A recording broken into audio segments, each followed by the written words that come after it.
ಏನು ರಾಜಗೀಯ ಮಾಡ್ಬಿಟ್ಟಾರ ಮಂಗಳವಾರ?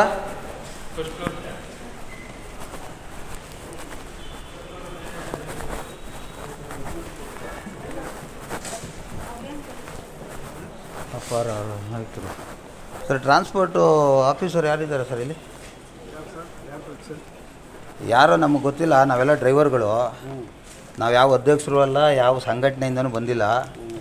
ನಾವು ಕ್ಯಾಬ್ ಡ್ರೈವರ್ಗಳಾಗಿರೋದ್ರಿಂದ ಇವರೇ ಆದೇಶ ಕೊಟ್ಟಿರೋ ಕಾಪಿ. ಈ ಆದೇಶದಲ್ಲಿ ಸೈನ್ ಹಾಕಿರೋರು ಯಾರು ಅಂತ ಗೊತ್ತಿಲ್ಲ. ಅಥವಾ ಪುಷ್ಪ ಅಂತಿದೆ, ಅವತ್ತು 2024ರಲ್ಲಿ ಹಾಕಿರೋರು ಇವರು. ಲೈತ್ರಣ್ಣ ಪುಷ್ಪ ಬಿ ಅಂತೇಳಿ. ಅಲ್ಲಿ ಗೌರ್ಮೆಂಟ್ ಇದೆ. ಏನು ಗೌರ್ಮೆಂಟು? ಅಲ್ಲಿ MS ಬಿಲ್ಡಿಂಗ್ ಇದೆಯಲ್ಲ, ಪ್ರಿನ್ಸಿಪಲ್ ಸೆಕ್ರೆಟರಿ ಅಲ್ಲಿರೋದು. ಅಂದರೆ ಇದು ಓಲಾ ಊಬರ್ಗಳಿಗೆ ಸಂಬಂಧಪಟ್ಟಂಗೆ ಮತ್ತು ಗ್ರಾಹಕರುಗಳಿಗೆ ರೇಟ್ಗಳನ್ನ ಸಂಬಂಧಪಟ್ಟಂಗೆ ಇಲ್ಲಿ ಯಾರ ಹತ್ರನೂ ಮಾತಾಡೋಕ್ಕೆ ಅವಕಾಶ ಇಲ್ವಾ? ಇಲ್ಲಿ ಇದೆ. ಅವ್ರನ್ನ ಕೇಳಿಸಿ ಮೀಟಿಂಗಲ್ಲಿ ಇದ್ದಾರೆ, ಹೇಳಿ ಅವ್ರಿಗೆ ಒಂಚೂರು. ಡ್ರೈವರ್ಗಳು ಬಂದವರೇನು, ಯಾವ ಸಂಘದವರು ಬಂದವರೇನು ಬೇಡಿ, ನಾವೆಲ್ಲ ಡ್ರೈವರ್ಗಳೇ, ಕಾಮನ್ ಮ್ಯಾನ್ಸ್. ಹಾಂ ಅಂತ ಹೇಳ್ಬಿಟ್ಟು ನನಗೆ ಎಷ್ಟು ಗಂಟೆ ಅಂತೆಲ್ಲ ವೆಯ್ಟ್ ಮಾಡ್ತೀವಿ ಅಲ್ಲಿವರೆಗೂ. ಕೇಳ್ಕೊ ಬನ್ನಿ. ಹಾಂ, ನಿಮ್ಮ ಹೆಸರು ಗೊತ್ತಾಗಲಿಲ್ಲ ಸರ್? ಶ್ರೀನಿವಾಸ್ ಅಂತ. ಓಕೆ, ನಿಮ್ಮದು ಹತ್ರನೇ ಇರೋದು. ಹಾಂ, ಸಾಹೇಬ್ರ ಹತ್ರನೇ ಇರೋದು ಮೀಟಿಂಗಲ್ಲಿ. ಹಾಂ ಸರಿ, ಆಯಿತು. ಕೇಳ್ಕೊ ಬನ್ನಿ.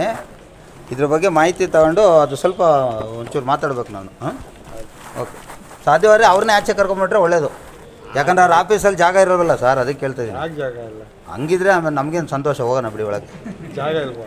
ಅಲ್ಲ, ನಮ್ಮದೇ ಎಲ್ಲ ಜಾಗ ಅಲ್ವಾ?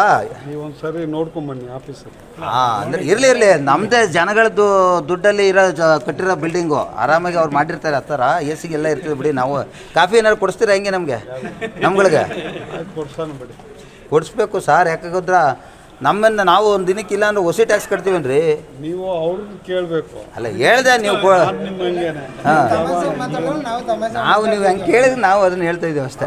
ಅವ್ರಿಗೆ ಸಾಹೇಬ್ರುಗಳನ್ನ ಕೇಳಿ. ಹಾಂ ಸರ್, ಒಂದು ಖುಷಿ ಏನಂದರೆ ಒಂದು 90% ಜನ, 100% ಜನನೂ ಯೂನಿಫಾರ್ಮ್ ಹಾಕಿದ್ರೆ, ಎಲ್ಲೋ ಒಂದು 2% ಜನ ನೀವು ಆಯಿತು ಕಾಕಿ ಹಾಕೊಂಬಂದ್ರೆ ಇನ್ನೂ ಸಖತ್ತಾಗಿರೋದು. ಹಾಂ, ಇಲ್ಲ ಬಿಡಿ, ನಮ್ಗೆ ಖುಷಿ ಆಯಿತು ಬಿಡಪ್ಪ. 99% ಜನನೂ ನೀವು ಹಾಕೊಂಬಂದಿದ್ದೀರಾ ನೋಡಿ. ಇವರು ನಮ್ಮ ಜೊತೆನೇ ಸೇರ್ಕೊಂಡ್ಬಿಟ್ರು, ವೈಟ್ ಆ್ಯಂಡ್ ವೈಟು. ಹಾಂ, ಏನಣ್ಣ ನಿಮ್ಮ ಪ್ರೀತಿ ವಿಶ್ವಾಸ ಅಷ್ಟೇ. ಹಾಂ, ನಾನು ಅದೇ ಕೇಳ್ಕೊಳ್ಳೋದು. ನಾವು ಇನ್ನೊಬ್ರ ಹತ್ರ ಏನೋ ಕೇಳ್ತಾ ಇದ್ದೀವಿ ಅಂದರೆ ನಾವು ಕರೆಕ್ಟಾಗಿರ್ಬೇಕು ಅನ್ನೋದನ್ನೇ ನಾವು ಕೇಳೋದಷ್ಟೇ. ನೀವು ಮಾಡಿ ತೋರಿಸ್ತಾ ಇದೀರಣ್ಣ, ಅದಕ್ಕೆ ಅಣ್ಣ ನಾವು ಮಾಡ್ತಾ ಇರೋದು.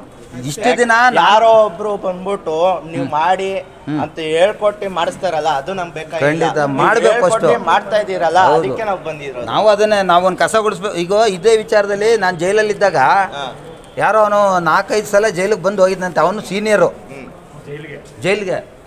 ಯಾರೋ ಕಳ್ತನ ಮಾಡ್ಕೊಂಡು ಹೋಗಿದ್ದವನು, ಅವನು ಸೀನಿಯರಲ್ಲಿ. ಅಲ್ಲಿರೋ ರೂಮಲ್ಲಿರೋರಿಗೆಲ್ಲ ನೀನು ಅಲ್ಲಿ ಕಸ ಕೊಡ್ತಾ ಇಲ್ಲ ಅಥವಾ ನಾನೇನು ಮಾಡಿದೆ ಗೊತ್ತಾ, ಎದ್ಬಿಟ್ಟೆ. ನಾನು ನಿಂಗೆ ಕೇಳ್ತಾ ಇರಲಿಲ್ಲ ಒಟ್ಟಿನಲ್ಲಿ. ಅವನು ಎದ್ದೆ, ಬೈಲಿ ನಾನು ನೀನು ಇವತ್ತು ಗುಡಿಸ್ಬಿಡೋಣ, ನಾನು ನೀನು ಇವತ್ತು ಇದೆಲ್ಲ ಗುಡಿಸ್ಬಿಟ್ಟು ನೆಲ ಒರೆಸ್ಬಿಡೋಣ, ನಾಳೆ ಅವ್ರಿಗೆ ಹೇಳೋಣ ನಾವು ಅಂದೆ. ನಿನ್ನೇನಾರು ಹೇಳಿದ್ನ ಅಂದ. ಮತ್ತು ನೀನು ಯಾಕೆ ಅವ್ನಿಗೆ ಹೇಳ್ತೀಯಾ? ಏನು ಓನರ ಇಲ್ಲಿಗೆ ನೀನು? ಕೂತ್ಕೊಳ್ಳಲ್ಲ, ಅವ್ರು ಸರ್ದಿ ಬಂದಾಗ ಬರುತ್ತೆ, ನೀನು ಮಾಡು ಅಂದೆ ನಾನು. ಆವಾಗ ಏನು ಮಾಡ್ಬಿಟ್ಟು ಜಗಳ ಜಾಸ್ತಿ ಆದಮೇಲೆ ನನ್ನನ್ನು ತಗೊಂಡೋಗಿ ಬೇರೆ ಗ್ರೂಪ್, ಅಲ್ಲೂ ಹಂಗೇನೆ ನನ್ನನ್ನೇ ತಗೊಂಡು ದೂರ ಹಾಕ್ಬಿಟ್ರು. ಇವ್ನು ಯಾಕೋ ಸರಿ ಇಲ್ಲ ಅಂದ್ಬಿಟ್ಟು ನನ್ನೇ ದೂರ ಹಾಕ್ಬಿಟ್ರು. ಅಂದರೆ ಪೊಲೀಸರಿಗೆ ಕಿರಿಕ್ ಬೇಡಪ್ಪ, ಇನ್ನು ಜಾಸ್ತಿ ಐತೆ ಅಂದ್ಬಿಟ್ಟು ಕೊನೆಗೆ ಹ್ಞೂ. ಮತ್ತು ಅವ್ನು ನನ್ನ ಬೂಟ್ ಇವತ್ತಿಗೂ ನಾನು ಹೇಳ್ತೀನಲ್ಲ, ಜೈಲಲ್ಲಿ ನನ್ನ ಬೂಟೊಂದು ಮಾರ್ಕೊಂಡು ದುಡ್ಡು ತಿಂದವ್ರಿ ಅವರು ಜೈಲರ್ಗಳು. ನನ್ನ ಬೂಟ್ ಮಾರ್ಕೊಂಡು 2,000 ರೂಪಾಯಿನ ನನಗೆ ಇವತ್ತು ನೆನಪು ನನಗೆ ಅದು. ಹಾಂ, ನಾವು ನೋಡ್ಕೊಂಡು ಹೋಗಿದ್ವಲ್ಲ, ಅವರು ಹೇಳಿದ್ರು ಅವಾಗಲೇ ಒಂದು ಉತ್ತರ ಕೊಟ್ಟಿದ್ರು ಅವ್ರು ನಮಗೆ. ಸರ್ ನಮಸ್ಕಾರ ಸರ್, ನಾವೆಲ್ಲರೂ ಡ್ರೈವರ್ಗಳು ಸರ್, ಕ್ಯಾಬ್ ಡ್ರೈವರ್ಗಳು. ಈ ಆದೇಶ ಓಡಿಸಾದ್ಮೇಲೆ ಇದು ಯಾರ್ಯಾರಿಗೆ ಅನ್ವಯ ಆಗುತ್ತೆ ಅನ್ನೋದು ಒಂದು ಬೇಕು ಸರ್.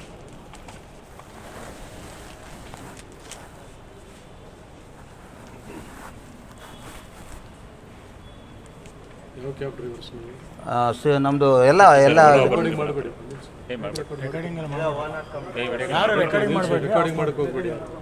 ಅನಾವಶ್ಯಕ ಮಾಡಿ ಅದನ್ನ ವೈರಲ್ ಮಾಡೋದು ಮಾಡಬೇಡಿ. ಕೇಳಿ ಪರ್ಮಿಷನ್ ತೊಗೊಂಡು ಮಾಡಿ. ಅಲ್ಲ ಸರ್, ಪರ್ಮಿಷನ್ ತಗೊಂಡು ನಾವು ರೆಕಾರ್ಡ್ ಮಾಡೋಕೆ ಹೋಗ್ತೀವಿ ಅಂದರೆ ನಮಗೆ ನಿಜ ಬಾಯಿ ಬರೋದಿಲ್ಲ. ನಾವು ಇದೀವಲ್ಲ, ಹೇಳ್ತಾ ಇದೀವಲ್ಲ, ನಿಮಗೆ ನಿಮ್ಮ ಎದುರಿಗೆ ನಿಂತಿದ್ದೀವಲ್ಲ ಸರ್. ನೀವು ನನಗೆ ಹೇಳ್ತೀರಾ ಸರ್, ಪ್ರಪಂಚಕ್ಕೂ ಅದನ್ನೆಲ್ಲ ಅಟ್ಲೀಸ್ಟ್ ಹೇಳ್ಬೇಕಲ್ಲ, ಅದನ್ನ ಕೇಳ್ತಾ ಇದ್ದೀವಿ ನಾವು. ಏನು ಪರ್ಮಿಷನ್ ತೊಗೊಂಡು ಮಾಡಬೇಕು. ನಿಮ್ಮ ಪಾಡಿ ನೀವು ರೆಕಾರ್ಡ್ ಮಾಡೋಕ್ಕಾಗೋದಿಲ್ಲ. ಸರ್ಕಾರ ಅಂದ್ರೆ ಸರ್ಕಾರದ ಆಫೀಸಲ್ಲಿ ನಾವು ಪರ್ಮಿಷನ್ ತಗೊಂಡೆ ಮಾಡಬೇಕಾ? ಮಾಡಬೇಕು. ನಿಮ್ಮ ಪಡೆ ರೆಕಾರ್ಡ್ ಮಾಡೋಕೆ ಅವಕಾಶ ಇಲ್ಲ. ಅದಿಲ್ಲ, ನಮ್ಗೆ ಇದೆ ಅಂತ ಹೇಳ್ತಾರಲ್ಲ ಸರ್. ನಮಗೆ ಗೌರ್ಮೆಂಟ್ ನಮಗೆ ಮಾಹಿತಿ ಅದು ಸರ್ ಜಡ್ಜ್ ಹೇಳಿದೆ ತಪ್ಪು. ಹಂಗಾದ್ರೆ ಜಡ್ಜ್ ಅನೌನ್ಸ್ ಮಾಡಿರೋದೇ ತಪ್ಪು. ಎಲ್ಲಿದೆ ಕೊಡಿ ದಾಖಲೆ. You tell me under which section this video recording is prohibited. If you are doing some illegality, then today we are living in the era of transparency. Take a videography. Now, CCTVs are already. But why? Why? If you are doing something which is not permitted by law and if a citizen intends to videograph, you just tell me which provision of law empowers you to stop someone from taking videography. ದಾಖಲೆಗಳು ಎಲ್ಲ social judgment ನಿಮ್ಮ ಹತ್ರ ಇದೆಯೇನ್ರಿ? Sir judgment ನಾವು ಬೇಕಾದ್ರೆ ಬೇಕು ಅಂದ್ರೆ ತಂದ್ಕೊಡ್ತೀವಿ. ನಾನು ಹೇಳ್ತಾ ಇರೋದು ನೀವು ತಂದ್ಕೊಡಿ. ಹಂಗಾರೆ ನೀವು ಹಂಗಾರೆ ಇದು ಮಾಡಬಾರ್ದು ಅಂತ ಎಲ್ಲರೂ ಇದ್ರೆ ಅದನ್ನ ಕೊಡಿ ಸರ್. ನನಗೆ ವಿಡಿಯೋ ಮಾಡಬಾರ್ದು ಅನ್ನಂಗಿದೆ. ವಿತೌಟ್ ಪರ್ಮಿಷನ್ ವಿಡಿಯೋ ಮಾಡಬಾರ್ದು ಅನ್ನಂಗಿದೆ. ಅದೇ ನನಗೆ ನೀವು ಮಾಡೋ ಹಾಗಿಲ್ಲ ಸರ್. ಸರ್ಕಾರಿ ಕಚೇರಿಯಲ್ಲಿ ಮಾಡಬಹುದು ಅಂತ ನಮಗೆ ಇದೆ ಸರ್. ಸರ್ಕಾರಿ ಕಚೇರಿ ನೀವು ಹೇಳ್ದಂಗೆ ಕೇಳಕ್ ಆಗುದಿಲ್ಲ ಸರ್. ಹಂಗಾರೆ ಸರ್ಕಾರಿ ಅಧಿಕಾರಿಗಳು ವಿಚಾರ ಹೇಳಿದ್ರೆ ವಿಚಾರ ಚರ್ಚೆ ಮಾಡ್ತಾ ಇದ್ದೇನೆ ನಿಮ್ಮ ಹತ್ರ. ಚರ್ಚೆ ಮಾಡಿ ಹಂಗಾರೆ ಸರ್ಕಾರಿ ಅಧಿಕಾರಿಗಳು ಹಂಗಾರೆ ನಾವು ಕೆಲಸದವರಲ್ಲ, ನಾವು ಕೆಲಸದವರ ನೀವು ಕೆಲಸದವರ ಸರ್? ನೀವು ಕೆಲಸದವರ ನಾವು ಕರೆಕ್ಟ್ ಅಲ್ವಾ? ನಾವು ಟ್ಯಾಕ್ಸ್ ಕೊಡ್ತಾ ಇದೀವಿ, ಆ ಟ್ಯಾಕ್ಸ್ ಇಂದ ನಿಮ್ಗೆ ಸಂಬಳ ಬರ್ತಾ ಇದೆ, ನೀವು ಕೆಲಸ ಸಬ್ಜೆಕ್ಟ್ ಬರ್ತೀನಿ ಸರ್. ಖಂಡಿತ ಅದು ಮುಂದೆ ಅದ್ರ ಬಗ್ಗೆ ಮಾತಾಡ್ತೀನಿ. ಈಗ ಫಸ್ಟ್ ಈಗ ಇದು ಯಾರ್ಯಾರಿಗೆ ಅನ್ವಯ ಆಗುತ್ತೆ ಅಂತ ಹೇಳಿ ಸರ್. ನಾನು ತಿಳ್ಕೊಂಡಿರೋ ಮಟ್ಟಿಗೆ ಅಗ್ರಿಗೇಟರ್ಗಳು, ಟ್ರಾವೆಲ್ಸ್ಗಳು ಯಾರೇ ಇದ್ರೂ ಕೂಡ ಜನಗಳಿಗೆ 24, 28, 32 ಕೊಡಬೇಕು ಅಂತ ಆದೇಶ ಆಗಿದೆ. ಸೊ ಇದನ್ನು ಓಲಾ ಉಬರ್ ಅವ್ರಿಗೆ ಅಥವಾ ರ್ಯಾಪಿಡೋದವ್ರಿಗೆ, ನಮ್ಮ ಯಾತ್ರಿಯವ್ರಿಗೆ ಏನಾದರೂ ಸಪ್ರೇಟಾಗಿ ನೀವು ಅವ್ರಿಗೂ ಅನ್ವಯಿಸ್ತದೆ. ಕರೆಕ್ಟ್ ಅಲ್ವಾ ಸರ್? ಮತ್ತು ಅವರು ಈಗ ಜನಗಳಿಗೆ ರೇಟನ್ನು ಜಾಸ್ತಿನೂ ಮಾಡ್ತಾ ಇದ್ದಾರೆ, ಕಡಿಮೆನೂ ಮಾಡ್ತಾ ಇದ್ದಾರೆ. ಸೊ ಕಡಿಮೆ ಮಾಡೋದ್ರಿಂದ ನಾವೇ ಅವ್ರಿಗೆ ರಿಕ್ವೆಸ್ಟು ಕೂಡ ಕೊಟ್ಟಿದ್ದೀವಿ ಆಫೀಸಲ್ಲಿ ಹೋಗಿ. ರಿಕ್ವೆಷನ್ ಇದೆ ನಿಮ್ಮ ಹತ್ರ? ಈಗ ಕಂಪ್ಲೇಂಟ್ ಕೊಡಿ, ನಾನು ಹೇಳ್ತೀನಿ ಸರ್. ಕೊಡ್ತೀವಿ ಅದನ್ನು ಸರ್. ಈಗ ಕಂಪ್ಲೇಂಟ್ನ ನಾನು ಕೊಡ್ತೀನಿ. ನೆಕ್ಸ್ಟು ನನಗೆ ಬೇಕಾಗಿದ್ದು ಒಂದೇ ಇದು.